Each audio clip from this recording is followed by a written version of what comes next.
Bill, welcome to the Hillsborough Arts Council's Writers Series. Hillsborough, North Carolina is a very special place for many reasons. Great restaurants, cozy bars, music, lively art scene, proximity to nature, walkability. We're also proud to boast an unusual concentration of journalists, authors, historians, and poets living among us. We've been wanting to get to know our literary neighbors better and thought you might as well. So we invited journalist and author Steven Petrow to be our guinea pig for this program. Welcome, Steven. How are you? I'm good, Anna. Thanks for having me as the guinea pig. I'm really nervous. You know what? It's okay. I'm nervous too. I just wanted to tell everybody a little bit about you. Steven, you're best known for your Washington Post and New York Times essays on aging, health, and civility. You're also an opinion columnist for USA Today, where you write about civil discourse and manners. Your most recent book, Steven Petrow's Complete Gay and Lesbian Manners, offers a guide, they say, and untangling some of the naughtiest predicaments of LGBTQ life. And you have a book coming out soon. Is that right? It's true.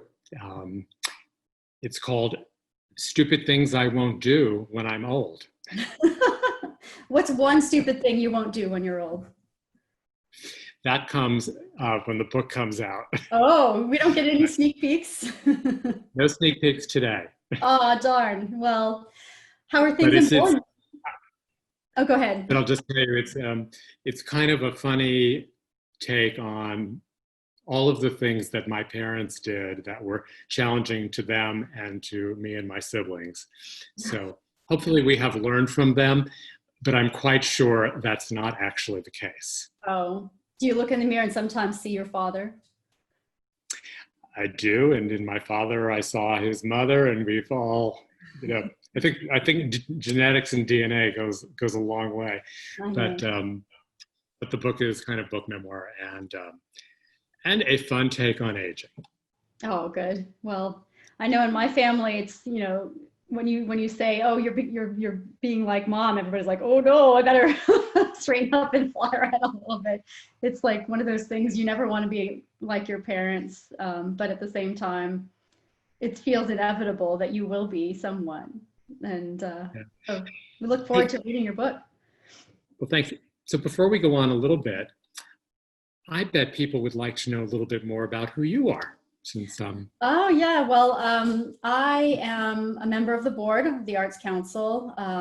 I'm especially passionate about music, the music programs, and just I think arts organizing and the arts community. I really believe that the arts can do a lot for our communities, bringing us together and helping us build something that means something to all of us.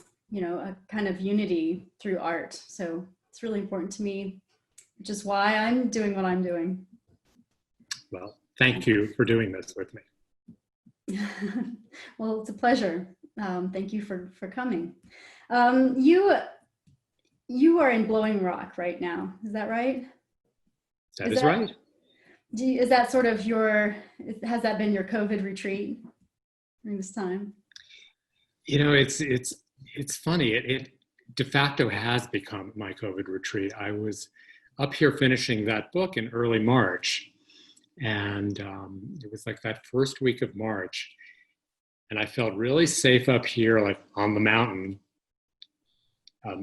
literally distanced from just about everyone, and then kind of going back to Hillsborough where things were beginning to shut down and people were starting to wear masks. It was quite a transition. So, and I've come back here 3 or 4 times this summer, in part to write, in part to escape the heat, and also because the infection rate has been a little bit lower in this county than in Orange County, and especially now, the week that we're taping this, I'm not sure when this is going to be shown. The university clusters at UNC are, shall we say, problematic. Yeah. Yeah, I think a lot of people are finding it very hard to concentrate on their work with all of the uncertainty and the anxiety that this time has been producing for us. I think it's nice to have a chance to to change your scenery and find a place where you can kind of regroup.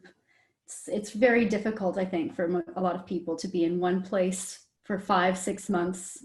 I don't know. How have you been dealing with all of the anxiety and the uncertainty?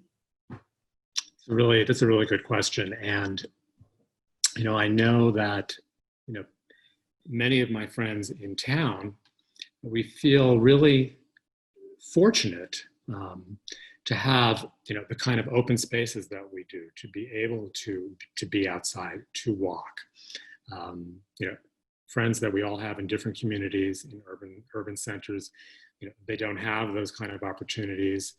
The racial disparities of this pandemic also are stark and really scary and horrifying. So, whatever amount of claustrophobia and cabin fever I have, I have to put it into context that, I'm a lucky person, and many of us are lucky in that way. That being said, I've had some colleagues who are in New York who have passed from COVID, and some friends of my parents. So it's a very real thing, and we can miss that in our day-to-day lives. And I think it's important to remember that, because 170,000 Americans is really a number that we can't even get our brain around. And I think when the number was around 150,000, some commentators said, and this is not exactly true, but it's directionally true, this would be like an airplane crashing every single day since March with 300 people on it to get to 150,000. And, we would be running for the hills. We would be clamoring for change, for more and faster. But there's a complacency also about this that I find equally frightening, and and a little bit of an entitlement in the wealthier communities, in the wider communities, knowing that we have access to healthcare, knowing that the likelihood of infection is probably lower and in our circles. And so I think we need to be aware of those differentials as we go day by day. Yeah. So how have you been dealing with the loss and of these friends and colleagues? Well, I often write to process my own feelings. And so many of the essays that I've done in the Washington Post and the New York Times start off as a personal therapy session, if you have it. And, so I have written about uncertainty, and that piece will be coming out in the Times shortly. Mm-hmm. But also I go back to my friends, the authors, and read them for comfort, for inspiration, and for more. And one of my favorite writers is the late poet Mary Oliver, and she has a poem called "The Uses of Sorrow" that I think really speaks to the time that we're in. So, if you don't mind, I'd like to read it. It's a short poem. That'd be great. Thank you. And usually I would have the book right here, but since I'm in Blowing Rock, I don't have any of my books, so I'm going to try to read it off my phone. So, "The Uses of Sorrow" by Mary Oliver. In my sleep, I dreamed this poem. Someone I loved once gave me a box full of darkness. It took me years to understand that this too was a gift. Wow. That's the end of that poem, but I think there's so much in that. We can get lost in this darkness. We can feel sorry for ourselves. We can feel that pain. But I also think that we can reach in there and find life, and find connection, and find love. And I've seen that quite a bit in our community and and within our state. That a lot of the barriers are breaking down. In my part of Hillsborough, my neighbor Bartow Culp will often send an email to a string of us saying, "He's going to the store. What do we need?" And then and then I, and then Pam, or then Bridget will do the same. Mm-hmm. And that's kind of new, and that kind of interconnectedness is new, and it's it's really lovely, and it takes down barriers, and it makes us realize that we are in this together. And I think that part of, if I have a critique of sort of the world these days, it's all about me and me and me. And we need to think more about we. And so I think Mary Oliver is starting to get at some of that. Yeah. Do you mine your grief for your writing? I mean, you said that you use your writing as sort of therapy, and it starts out as therapy. Mm-hmm. Is that how you became a writer? Well, I'm now going to antagonize half the audience, because I basically became a writer when I was a student at Duke. Mm-hmm. And sorry, Tar Heel fans. I have a Duke cap somewhere here, but I chose not to wear it. But I was on the Duke Chronicle, and then I moved into journalism after that. And that was more straightforward reporting. Mm-hmm. Really been probably in the last 20 years that I've done more opinion pieces and essay type work. But I think a good example of all of that is last fall, I had a Jack Russell Terrier who was very well known at Cup of Joe, because she would go down with me every year from when I first moved to Hillsborough, which was in 2013. And she was beloved, and she was also kind of a high maintenance pooch. But she died at 17 in November. And that was kind of, her passing was a culmination of the recent deaths of my parents and my divorce. Mm-hmm. And so a lot resonated with her death for me, and she became a vehicle for a number of essays. Mm. And I was pleased when she wound up in the New York Times and the Washington Post. And she was a little bit of an attention monger, so I think she would have been too. But it was also about the metaphor of love and loss, and I mean, part of one of the stories was my mother had dementia, and Zoe wound up having dementia, and I learned a lot through my mother's illness about being kind, about being more patient, that Zoe was a beneficiary of, and hopefully, the next time a two-legged person in my life, is ill in that way, I'll also be able to carry that through. But there's sort of lessons that build on each other, and so that was kind of one of the threads in one of those pieces. Yeah, well, my father has dementia, so it's such a difficult thing to watch someone who is so bright and so, so full of life and so kind, just disappear right before your eyes.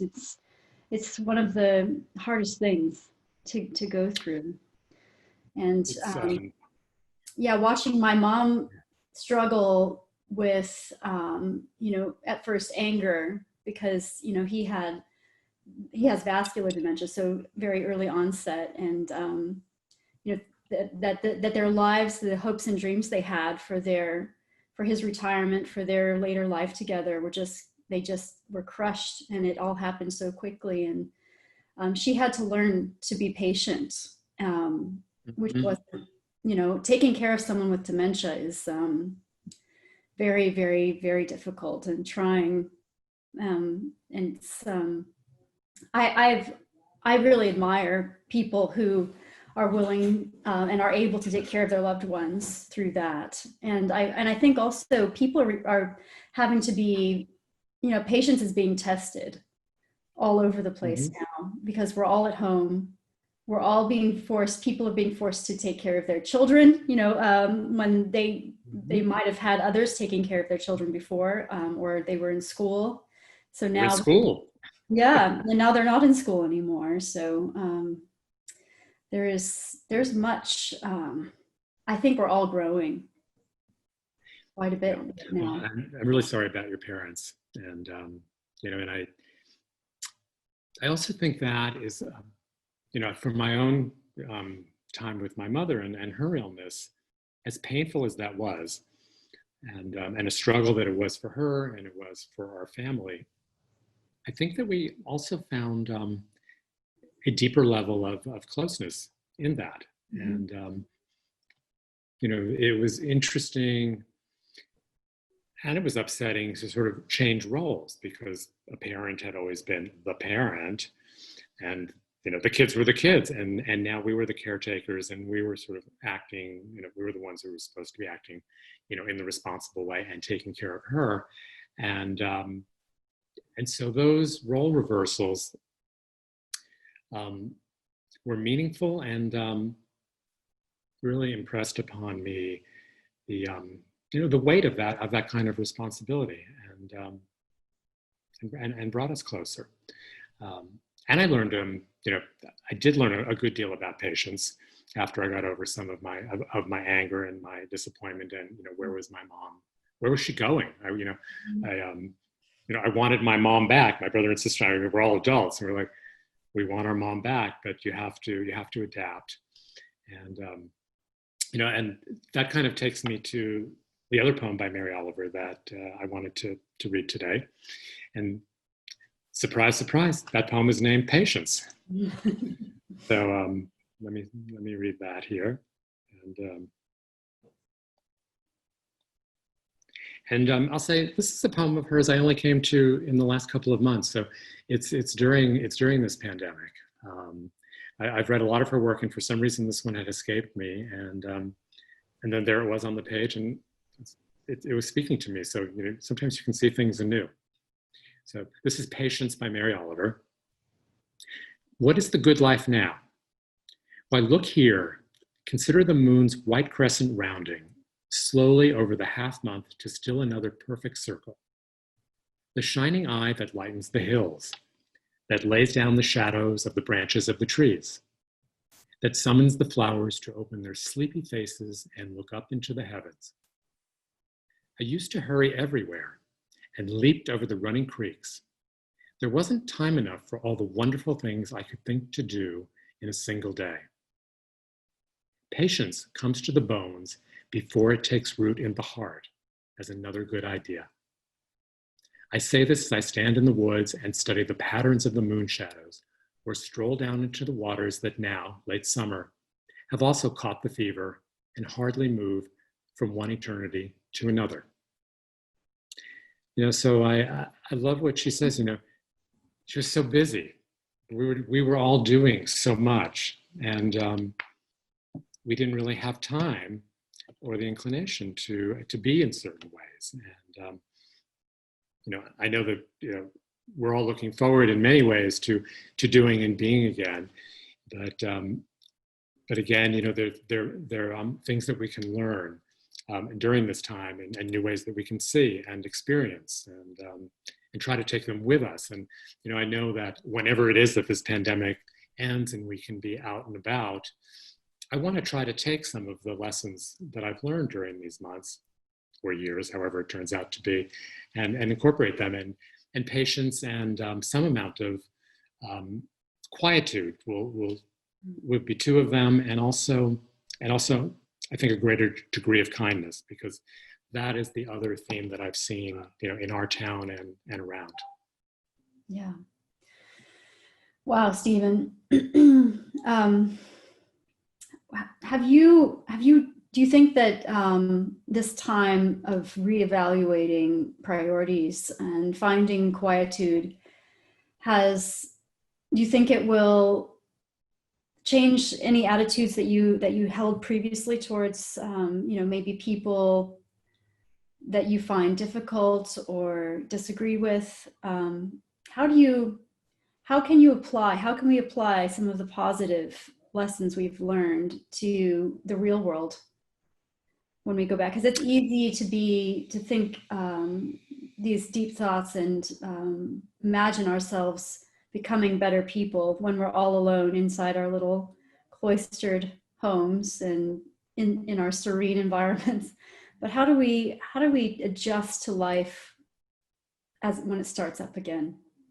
Yeah, I guess the first thing I would say, Anna, is that these months are also real life. Mm-hmm. This is our new normal. This is it. And remember, years ago, I had moved to New York City for a job, and I hated living there. And I just couldn't wait to get back to the Bay Area, San Francisco, where I was living. And I rushed through those 2 years, keeping my eye on the future. And I kind of missed those 2 years in a sense because I wasn't present. So I think it's important, that we look at the time that we're in as this is real, and we're not just in our homes. You're doing a wonderful volunteer thing. Our behind the scenes producer Tori is with the Arts Council. We're helping people. We're volunteering. There's the urban garden that's happening. There are the folks who are doing the chalk writings on the Riverwalk. I mean, people are doing so much right now to give and to help. And I think we're kind of building a foundation. I hope that we're building a foundation that we will then say, gee, that worked. And that helped other people. And also that made me feel good. And there's a psychologist at Stanford who talks about sort of the viral nature of kindness. And he was talking about it that way before this virus, before the pandemic. But his theory, which he's tested, is that if I do something nice for you, and then you do something nice for Tori, this is going to have like this ripple effect because it changes us. And it might not be the same thing that I do for you or you do for her, but we want to give, and we sort of ignite our better selves. And so I'm seeing so much of that, and I'm sure you are too. So I hope that we stay ignited, when we go back to the other normal or the new normal. Yeah, me too. It's hard to know about. Well, thank you so much, Steven, for joining us on this on the Hillsborough Arts Council Writers Program today. We really appreciate your time. Before we say goodbye, I'd like to offer the community a little writing prompt. In a poem, short essay, or short piece of prose, feel free to share with us the ways in which this moment has put your patience to the test. You can submit your responses to hillsboroughartscouncil.org/writes. They will be posted for a couple of weeks between episodes. You can visit our website for more details and submission guidelines. If you enjoyed this program today, please consider making a donation to the Arts Council and helping us keep the arts alive in our wonderful town. Thank you so much for joining us, Steven. Can I just say thank you, Anna, thank you, Tori, and also to echo your call for donations. Arts organizations everywhere are being decimated, and really now more than ever, we need everybody's help. So any amount that you can give really will make a difference for programs like this and for many other programs that the Arts Council does. So thank you, Anna. Thank you, Steven. Take care and see you soon. Bye-bye. Okay. Bye. All right. How was that, Tori?